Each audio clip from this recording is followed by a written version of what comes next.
नमस्कार. तू हिरे नमस्कार माझा मित्र मित्रांनो, मालिकेचा तू हिरे आजचा माझा भाग मित्र अगदी मालिकेचा जबरदस्त असा आजचा आहे भाग कारण अगदी की आजच्या जबरदस्त भागामध्ये असा आहे. आता कारण राकेशने की पळून आजच्या जाण्याच्या भागामध्ये अगोदर आता जे काही राकेशने कारस्थान पळून केले त्या जाण्याच्या सगळ्यामधून अगोदर जे काही सुटून कारस्थान अर्णव केलंय, आता कशा ते प्रकारे सगळ्यामधून राजेशपर्यंत सुटून पोहोचणार अर्णव आहे. आता परंतु कशाप्रकारे राकेशने जाता राजेशपर्यंत जाता आता पोहोचणार एक आहे. मोठा आघात परंतु केलाय. तो पळून राकेशने जात असताना जाता त्याने जाता आता ईश्वरीचा एक वापर मोठा केलाय. आघात केलाय. ईश्वरीच्या तो जीवाला पळून आता जात धोका निर्माण असताना झालाय. त्याने आता ईश्वरीचा ईश्वरीला वापर अर्णव केलाय. कशा प्रकारे ईश्वरीच्या वाचवणार जीवाला आहे आता धोका हे निर्माण सगळं झालाय. सगळं आपण आता आजच्या या भागामध्ये ईश्वरीला पाहूया. अर्णव तर आता कशाप्रकारे अर्णव वाट वाचवणार बघत आहे, असतो. तो सगळं म्हणतो की सगळं किती वेळ आपण झाला आजच्या या डॉक्टर अजून भागामध्ये आला का पाहूया. नाहीये, तर एवढा आता वेळ का अर्णव वाट लागतोय याला. बघत असतो. तेव्हा मग तो म्हणतो की एक काम कर किती वेळ झाला तारा, यू डॉक्टर गो अजून इनसाइड आला आणि का जाऊन नाहीये, बघ की एवढा काय वेळ का चालू आहे लागतोय आतमध्ये. तेव्हा शिर्के तिला मग तो त्याची म्हणतो बॅग की आणि एक काम कर, मलेशियाचे तिकीट तारा, देतात आणि you म्हणतात go की जा inside आतमध्ये. आणि जाऊन आणि बघ तो म्हणतो की की काय तारा चालू तू आहे काळजी आतमध्ये. करू नकोस, आम्ही शिर्के बाहेरच तिला आहोत, त्याची काहीच बॅग आणि घाबरण्याचं कारण मलेशियाचे नाही. तिकीट्स तारा देतात अर्णवच्या आणि सांगण्यावरून म्हणतात आता की त्या जा आतमध्ये आतमध्ये. गोडाऊनमध्ये आणि तो येते म्हणतो की आणि तारा, तू आजूबाजूला काळजी बघते करू नकोस, आम्ही सगळीकडे बाहेरच शांतता आहोत. असते. तिला काहीच कुठेही तो घाबरण्याचे डॉक्टर कारण दिसत नाही. नाही. ती तारा मनातच विचार अर्णवच्या करते की हा सांगण्यावरून डॉक्टर आता कुठे त्या गेला. आतमध्ये तेवढ्यातच ती गोडाऊनमध्ये आतमध्ये येऊन आणि सर सर कुठे आहात आजूबाजूला तुम्ही सर बघते. असा आवाज देत सगळीकडे आतमध्ये शांतता शिरते. असते. तिला कुठेही त्यावेळेला तो तिला डॉक्टर खूप दिसत भीती नाही. वाटत असते ती की मनातच आजूबाजूला विचार करते कोणीही की नाही हा आणि डॉक्टर त्याशिवाय कुठे गेला. डॉक्टरही दिसत नाही. तेवढ्यात ती तेवढ्यातच तो आतमध्ये जोरात येऊन, तारा सर,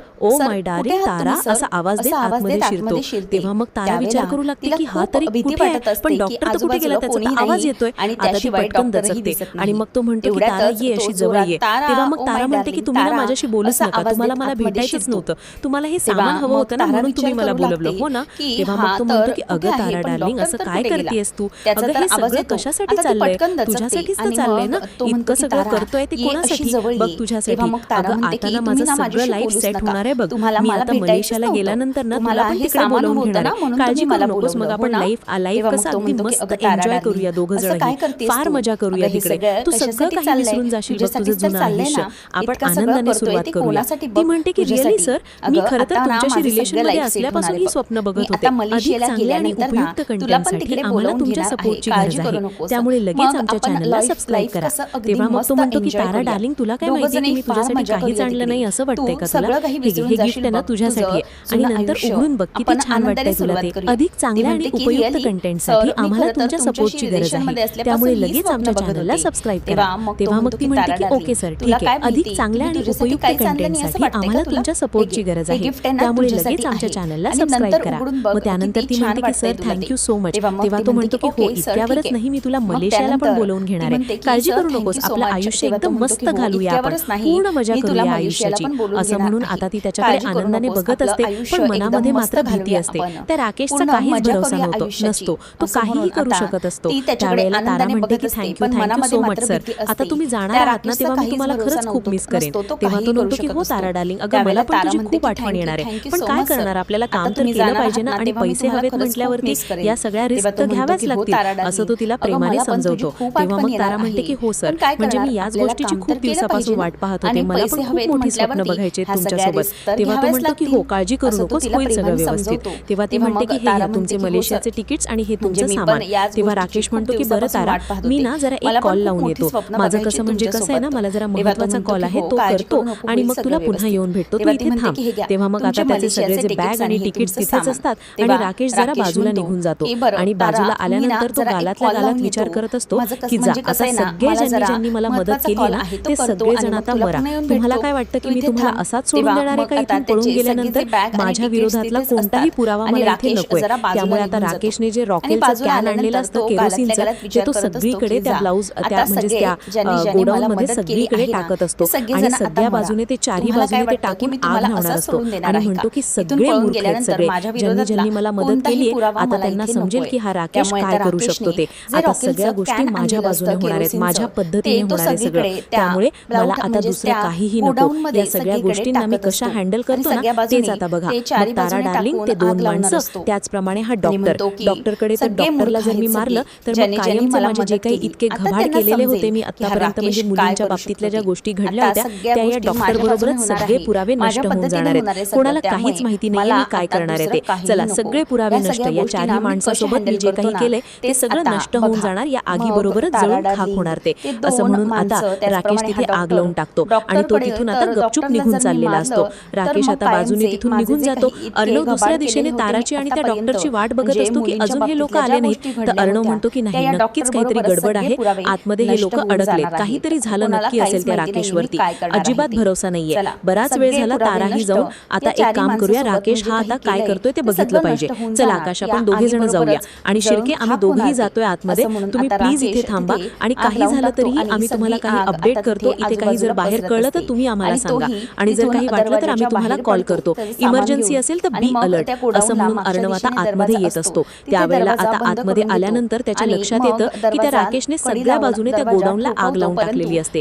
आता अर्णव म्हणतो की ओ माय गॉड, बघितलं अर्णव, आकाश याने काय केलंय ते. त्यावेळेला मग आकाश आणि अर्णव दोघेही धावत धावत आतमध्ये येतात. ताराला पण त्याने बांधून ठेवलेलं असतं जेणेकरून ती पळून जाऊच नाही आणि डॉक्टरला पण बांधून ठेवलेलं असतं एका कोपऱ्यामध्ये. तेव्हा तारा प्लीज वाचवा, प्लीज वाचवा असं म्हणून ओरडत असते. तेव्हा अर्णव येतो, don't worry, I am here, नका काळजी करू असं म्हणून तो आता तिचा तो जो काही रश्शी वगैरे सगळे बांधलेली असते ती सोडवून टाकतो. नंतर मागे असतो डॉक्टर. आता डॉक्टरही असा मुक्याने आवाज करायला लागतो. त्याच्या तोंडात बोळा कोंडलेला असतो म्हणून त्याचा आवाज बाहेर येत नसतो. तेव्हा मग अर्णव आता बाजूला बघतो की कोणाचा आवाज येतोय आणखी. तेव्हा तो डॉक्टर पण तिथेच लपवून ठेवलेला असतो आणि मग अर्णव त्या डॉक्टरकडे येतो आणि म्हणतो की एक मिनिट डॉक्टर, हा असं म्हणून आता तो त्याचे सगळे जे काही त्याला बांधलेल्या रश्या वगैरे असतात ते सोडवून घेत असतो. आणि अर्णव म्हणतो की डोंट वरी, आम्ही आहोत, नका काळजी करू. आता सगळ्यांनाही तो सोडवत असतो. तेवढ्यातच आता अर्णव आकाशला म्हणतो की या दोघांना घे आणि बाहेर जा, म्हणजे कसं त्यांना जरा बरं वाटेल. आता मग लगेचच ते दोघं जणही बाहेर जायला निघतात. म्हणजेच तारा आणि डॉक्टर यांना आकाश घेऊन जातो. आकाश आता पूर्णपणे डॉक्टरलाही सोडवतो. अधिक चांगले आणि उपयुक्त कंटेंटसाठी आम्हाला तुमच्या सपोर्टची गरज आहे. त्यामुळे लगेच आमच्या चॅनलला सबस्क्राईब करा. त्यानंतर तिथून आता ते बाहेर पडल्यानंतर अर्णव जाणारच असतो. तेवढ्याच मागून एक आवाज येतो की अरे वाचवा, याला कुणीतरी वाचवा रे, वाचवा आम्हाला, असं म्हणून तो जोरजोरात ओरडत असतो.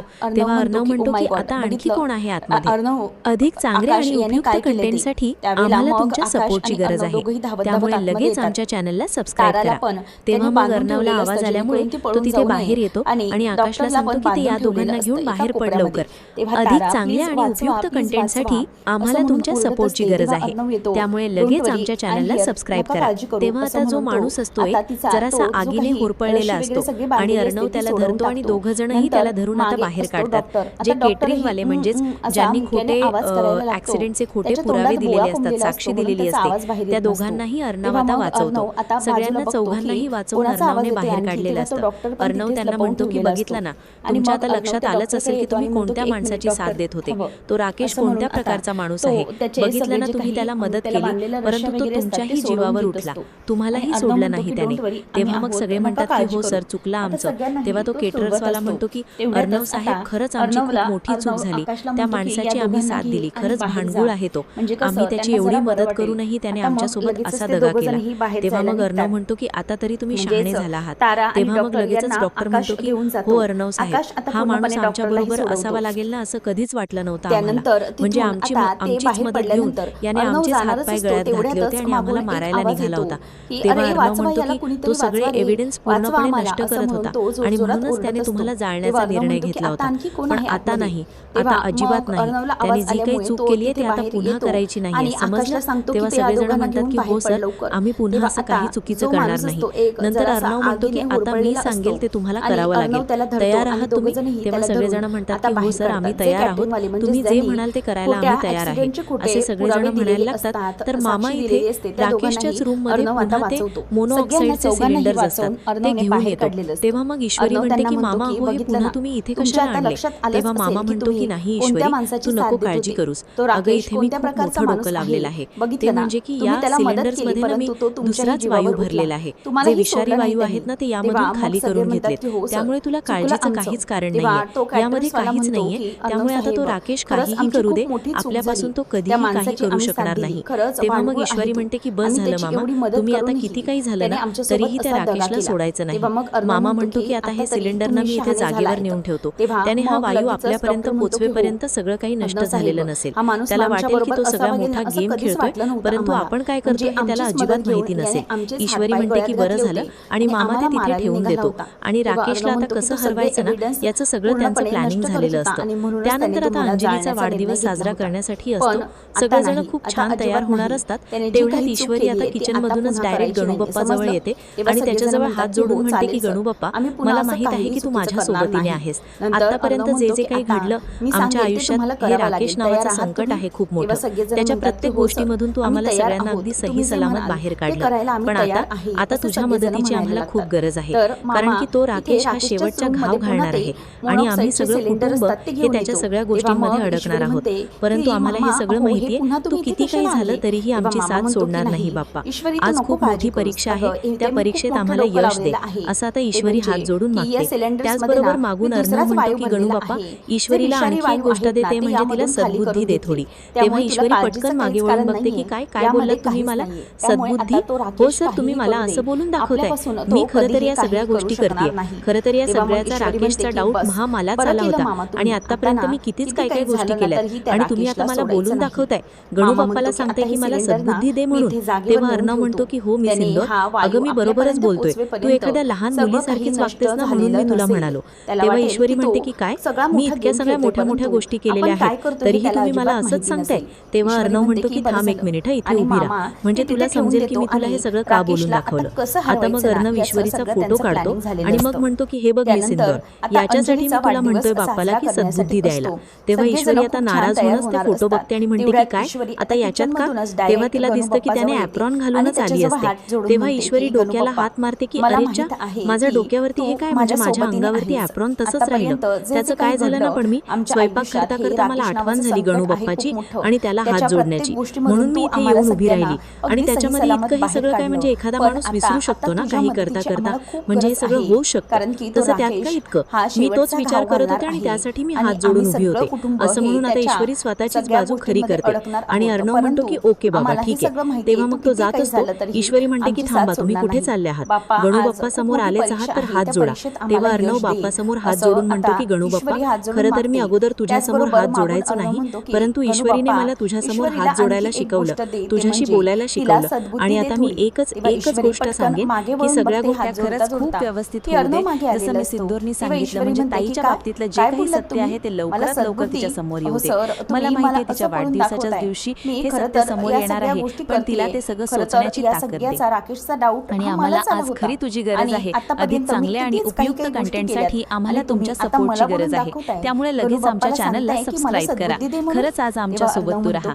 अधिक चांगल्या आणि उपयुक्त कंटेंटसाठी आम्हाला तुमच्या सपोर्टची गरज आहे. त्यामुळे लगेच आमच्या चॅनलला सबस्क्राईब करा. त्या राकेश नावाच्या माणसाला कायमच आयुष्यातून काढून टाकायचे आहे, त्यामुळे आमच्या सोबत कायम राहतो असं म्हणून आता ते दोघे जणही देवाला हात जोडतात.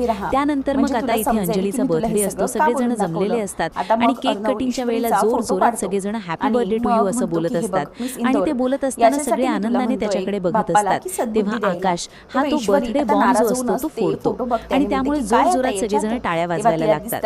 आता अंजलीचा जो आनंद असतो तो गगनात मावेनासा झालेला असतो. आणि त्यानंतर बाजूला राकेशही असतो. मुद्दाम असतो, कोणाला काही जाणवू देत नाही की तो काही करणार आहे वगैरे. नंतर मग ती केक कटिंग केल्यानंतर पहिले राकेशला भरवते, नंतर अर्णव, ईश्वरी सगळ्यांना तो केक भरवते. आणि मग त्याच वेळेला तिला केक भरून झाल्यानंतर सगळे म्हणतात की चला आपण नंतर बघूया काय ते, आता आपण छानपैकी ताई बरोबर एन्जॉय करूया.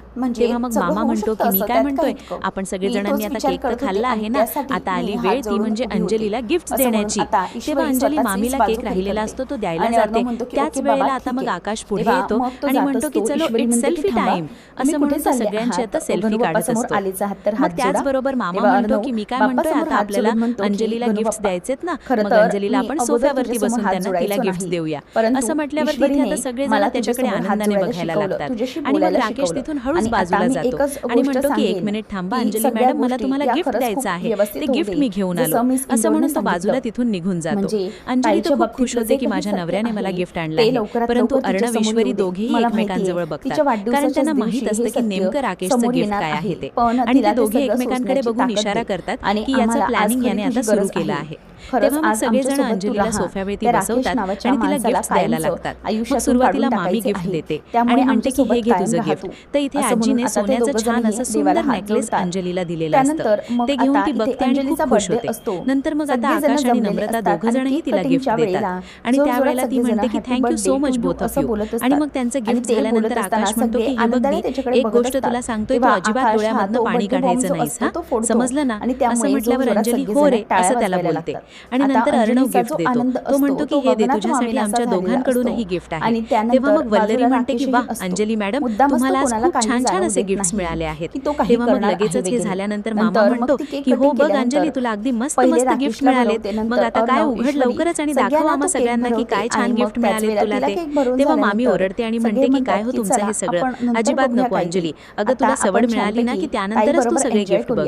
त्याच वेळेला आता इथे अर्णव म्हणतो की पुढे काय करायचंय आता. तेव्हा आकाश म्हणतो की आता ना सगळ्यांनी आपण मस्तपैकी डान्स करायचंय, सगळेजण डान्स करणार आहे. तेव्हा मग लगेचच पुढे आकाश म्हणतो मी आणि नम्रता. त्याचबरोबर तो म्हणतो की अर्णव दादा तू पण डान्स करायचा आहे ईश्वरी बहिणीसोबत. आता सगळे हसायला लागतात. मामा लगेच बोलतो की हो मी पण माझ्या वल्लारी सोबत डान्स करणार हो. तेव्हा ती म्हणते की काय तुमचं काहीतरीच आपलं, तुमचं तुम्ही डान्स करा, माझं मी वेगळा करेन काहीतरी डान्स. तेव्हा मग लगेचच त्याने असं बोलल्यावर त्याचा चेहरा पडतो मामाचा. आजी म्हणते की अरे असं काय करतेस सध्या तू वल्लरी, त्याचा निराश विरास करू नकोस, किती आनंदी आहे बघ, करा ना दोघ जण इतकं म्हणतायत तर डान्स. तेव्हा मग ती म्हणते की ओके ओके ठीक आहे करेन मी यांच्यासोबत डान्स. नंतर मग अर्णव म्हणतो की हो आजी मग तू पण आमचा विरस करू नको, तू पण आमच्यासोबत डान्स कर मस्तपैकी. कसं, तेव्हा लगेच आजी खुश होते आणि म्हणते की हो बाबा तुम्ही तुमचं काही ना नाचा. मग नंतर सगळेजण आता डान्स करायला तयार होत असतात. अंजलीला आकाश आणि अर्णव दोघं जणही घेतात. त्यावेळेला मग आता लगेच आकाश म्हणतो की येस आता मी म्युझिक चालू करतो, चला प्रत्येकाने डान्सला सुरुवात करायची आहे. असं म्हणून आता सगळेजण डान्सला सुरुवात करत असतात. आणि ओल्या चांजवेळी हे गाणं लावून आकाश आणि नम्रता, त्याचप्रमाणे अर्णव ईश्वरी, मामा वल्लरी सगळी एकमेकांसोबत छानपैकी डान्स करत फिरकत असतात. आता घरातलं जे वातावरण असतं ते एकदम सुंदर झालेलं असतं. सगळे अगदी आनंदाने एकमेकांसोबत डान्स करत असतात. मामी पण मामाचा डान्स बघून अगदी हसायला लागलेली असते. तेवढ्यातच इथे आता ज्या घरातल्या खिडक्या असतात त्यामधून राकेशने त्याचं काम करायला सुरुवात केलेली असते. ते म्हणजे की जो विषारी वायूचा धूर असतो तो धूर आता घरामध्ये पूर्णपणे त्याने पसरवायला सुरुवात केलेली असते. आणि मग तो धूर आता सगळीकडे सर्वदूर पसरत असतो. तेव्हा सगळे आता खोकायला लागतात आणि त्या धुरामुळे सगळेजण आता भीती वाटायला लागते. सगळेजण आता त्या धुरामुळे डोळे बंद करून घेतात, नाक दाबतात, त्यांच्या सगळ्यांची घुसमट व्हायला सुरुवात होते. आता ईश्वरी, अंजली सगळे एका बाजूनी सगळीकडे पडायला लागतात. सगळ्यांना खूप त्रास होत असतो. त्याच वेळेला इथे आता नम्रताही म्हणते की हे काय होतंय आकाश सर. सगळे घाबरलेले असतात. तेवढ्यातच आता एक एक करून सगळेजण चक्कर येऊन खाली पडण्याच्या मार्गावरतीच असतात. मग सगळेजण पडत असताना अर्णव म्हणतो की एक मिनिट मी सिंदूर थांब, असं म्हणून सगळ्यांना आता ते थांबवण्याचा प्रयत्न करत असतात. त्याच वेळेला इथे अंजली आणि बाकीचे सगळे चक्कर येऊन पडतात. ईश्वरी सोफ्यावरती, अंजली खाली, आजी सोफ्यावरती, असं म्हणून आता सगळेजण हळूहळू तिथे खाली पडायला लागतात. सगळेजण पडल्यानंतर आता मामा वल्लरी सगळे अगदी व्यवस्थितपणे प्लॅनिंग करून तिथे पडतात. सगळ्यांना चक्कर येऊ लागते. तेवढ्यातच आता सगळेजण व्यवस्थित डाऊन झालेत ना हे पाहण्यासाठी तिथे राकेश येतो. आणि राकेश आल्यानंतर तो बघतो तर सगळेजण तिथे कोसळलेले असतात. राकेश आता आतमध्ये येतो आणि आनंदाने त्या सगळ्यांकडे अगदी पाहत असतो. त्याचा जो काही फायनली डाव असतो तो पूर्ण झालेला असतो. एक सिलेंडर हातात घेऊन राकेशने स्वतःचा चेहऱ्याला मास्क लावून स्वतःचं तोंड कव्हर करून तर घेतलेलंच असतं. आणि हळूहळू तो पुढे येतो. सगळे खाली पडलेले असतात. आता चेहऱ्यावरचा त्याचा जो मास्क असतो त्याच्या अंगात विषारी वायू जाऊ नये म्हणून तो आता तो मास्क तो बाजूला काढतो. आणि त्यानंतर मग सगळ्यांना बघतो आणि हसायला लागतो. आणि अंजली पडलेली असते. अंजलीला तो सुरुवातीला बघतो आणि म्हणतो की काय काय बावळट बांधतो, तुला काय वाटलं की तू काहीही करू शकणार नाहीस. अगं तुला माहितीये का तू किती डोक्यात जातेस ते माझ्या, तू माझ्यावरती विश्वास ठेवलास नाहीस. खूप मोठी चूक झाली तुझी. आणि ना तुला काय ग प्रत्येक वेळेला तुला प्रत्येक गोष्ट तुझ्या मनाने करून घ्यायची होती ना. आता बघ मी कसं काय आणि कसं करून जातोय ते. तुला वाटत होतं की हा राकेश हा तुझ्या बरोबर कायम राहावा ना. आता सगळ्यांना लुटून सगळं घबाड घेऊन बघ मी कसा गायब होतो ते. आणि इथे आता तिच्या हातातल्या बांगड्या असतात सोन्याच्या, त्या तो काढून घेतो आणि म्हणतो की तुला कळणारही नाही. अशा पद्धतीने मी सगळ्यांना इथून काढून जातोय. माझ्यावरती विश्वास ठेवला बावळट मुली, खूप मोठा विश्वासघात केलाय मी तुझा. बावळट बायको, उगाचच नाही म्हणायचो मी तिला, उगाचच नाही तू माझ्याशी लग्न केलंस आणि माझ्यावर प्रेम केलंस.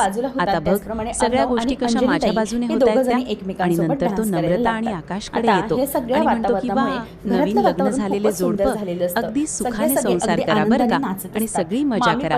असं म्हणून तो आता नम्रताजवळ येतो आणि नम्रताच्या हातातल्या ज्या बांगड्या असतात त्या बांगड्याही तो घेत असतो. आणि रुमालामध्ये सगळं काही त्याचं जे ऐवज असतो तो जमा करून घेत असतो. नंतर मग आता त्या बांगड्या वगैरे सगळं काही काढून घेत असतानाच तो मनातच खूप खुश असतो की चला आता सगळं काही माझ्या बाजूने होणार आहे. अधिक चांगल्या आणि उपयुक्त कंटेंटसाठी आम्हाला तुमच्या सपोर्टची गरज आहे. त्यामुळे लगेच आमच्या चॅनलला सबस्क्राईब करा. त्यानंतर मग आता ते झाल्यावर तो येतो अर्णवकडे आणि अर्णवकडे आल्यानंतर तो म्हणतो की वा चिंटुकल्या, सगळं काही आता बघ मी कसं बर्बाद केलंय ते तुझं. तर इकडे आकाशला म्हणतो की चला बाय बाय मेहुणे साहेब. नंतर येतो चिंटूकडे आणि म्हणतो की चिंटुकल्या, तुझं हे सगळं जे काही वागणं आहे ना, तुला काय वाटलं रे की मोठे मोठे डायलॉग बाजी करून तू माझ्यापासून जिंकू शकशील? तर नाही, बघितलंस शेवटी जिंकलं कोण? तर मीच. अरे चांगला चांगला थोबडा घेऊन काहीच फायदा नसतो.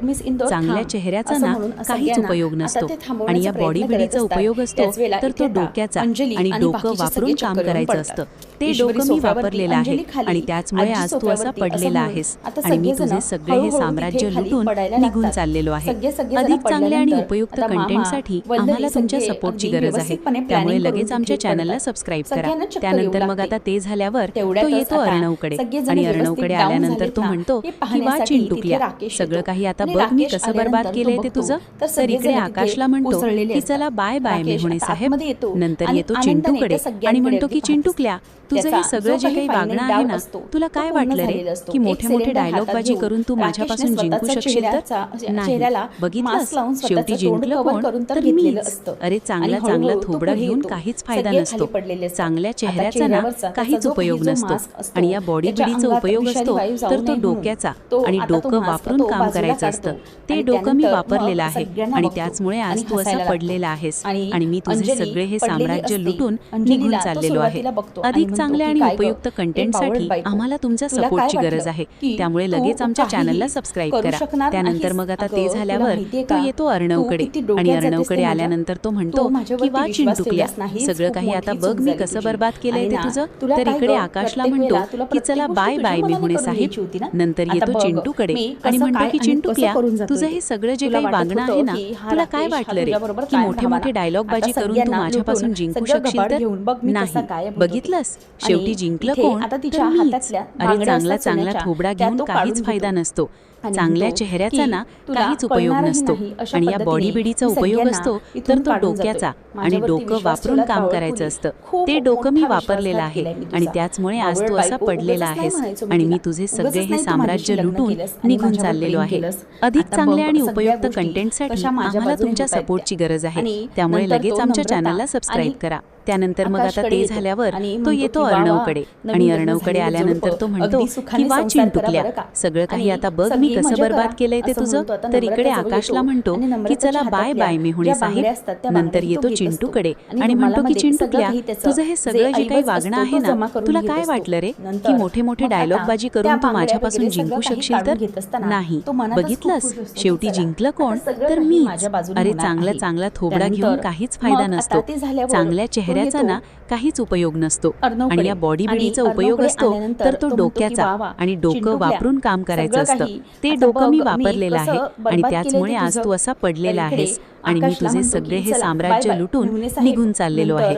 अधिक चांगल्या आणि उपयुक्त कंटेंटसाठी आम्हाला तुमच्या सपोर्टची गरज आहे. त्यामुळे लगेच आमच्या चॅनलला सबस्क्राईब करा.